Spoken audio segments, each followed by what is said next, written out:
Maka satu saat Anda yang duhai menyekolahkan anak-anaknya ke pesantren, Anda yang sekarang bergelut dengan perjuangan untuk menjadikan anak Anda penghafal Al-Quran, demi Allah saya katakan, kerja keras Anda, investasi tenaga, waktu, ajak ke taklim, satu saat ketika anak Anda sudah bisa menghatamkan Al-Quran, dan di ujung lisannya dia mengatakan minal jinnati wan nas, Anda seakan-akan mendapatkan anugerah yang tidak pernah dibeli dengan uang, yang tidak pernah terbeli dengan uang.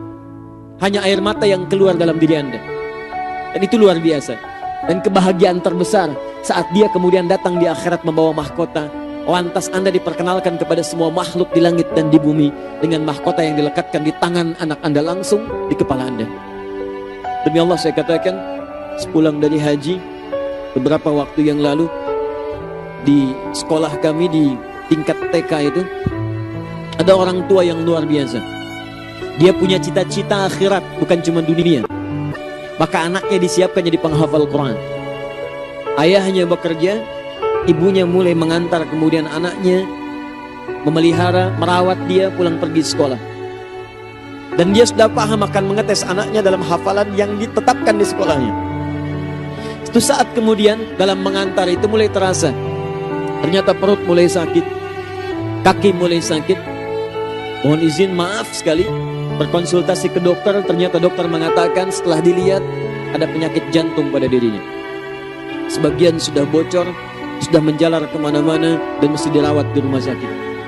Teman-teman Anda tahu, dalam sakitnya itu masih mengamati pendidikan anaknya, meminta Gojek kemudian untuk mengantarkan ia sekolah, bahkan memonitor sampai di surat apa dia kemudian menghatamkan Qurannya.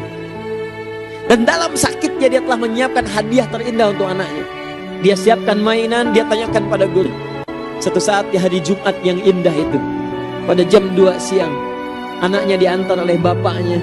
Anak yang usia 5 tahun itu, yang diinfokan dari sekolah dia sudah menghatamkan juz 30-nya.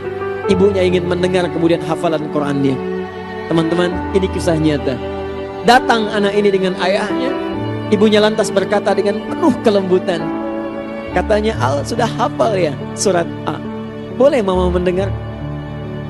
Tersipu malu ia kemudian ingin berkata, tapi keluar kalimat yang sangat luar biasa, mama ayo semangat, mama sembuh ya, mama sehat ya. Allahu Akbar. Setelah bercumbu, main dan sebagainya dalam suasana yang sangat terbatas, pulang Al dengan ayahnya. Dan 2 jam setelah itu ibunya meninggal menghadap kepada Allah Subhanahu wa ta'ala. Ibunya meninggal menghadap kepada Allah dengan status sebagai pejuang untuk bisa mendidik anaknya sebagai ahli Al-Quran. Berapa hari kemudian ditekan tulisan yang kembali kepada ibunya. Ternyata saat divonis itu dia sadar waktunya mungkin tidak lama. Dia menuliskan kalimat, Al, nanti kalau menyusul mama, selesaikan Qurannya ya. Kamu mesti pulang lebih baik daripada mama, dan pakaikan nanti mama mahkota saat kembali kepada Allah Subhanahu wa ta'ala. Ini mama sudah siapkan hadiah sebagai hadiah bagi Al yang telah menghatamkan juz 30 itu. Anak itu difoto dengan hadiahnya, senyumnya kemudian sumringah, tapi dia tidak tahu bahwa seorang ibu hebat telah menanti dia untuk dipakaikan mahkota di kepalanya dengan Allah Subhanahu wa ta'ala.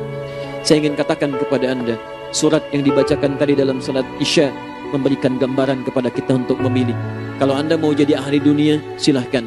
Tapi satu saat di akhirat nanti akan ada orang-orang yang dibahagiakan oleh Allah Subhanahu wa ta'ala lebih daripada urusan dunia kita.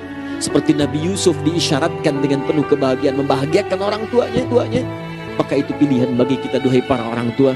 Muliakan anak Anda saat ini dengan mendekat kepada Allah. Satu saat Anda akan alirkan air mata, bukan tangisan, tapi sebagai kebahagiaan karena anak Anda bisa memberikan yang terbaik di hadapan Allah Subhanahu wa ta'ala.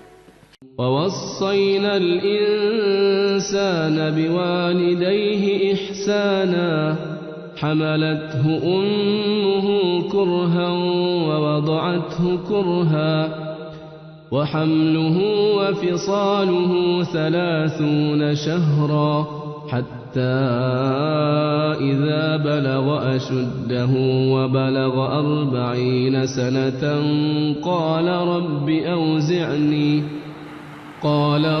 أوزعني أن أشكر نعمتك التي أنعمت علي وعلى والدي وأن أعمل صالحا ترضاه وأصلح لي في ذريتي إني تبت إليك وإني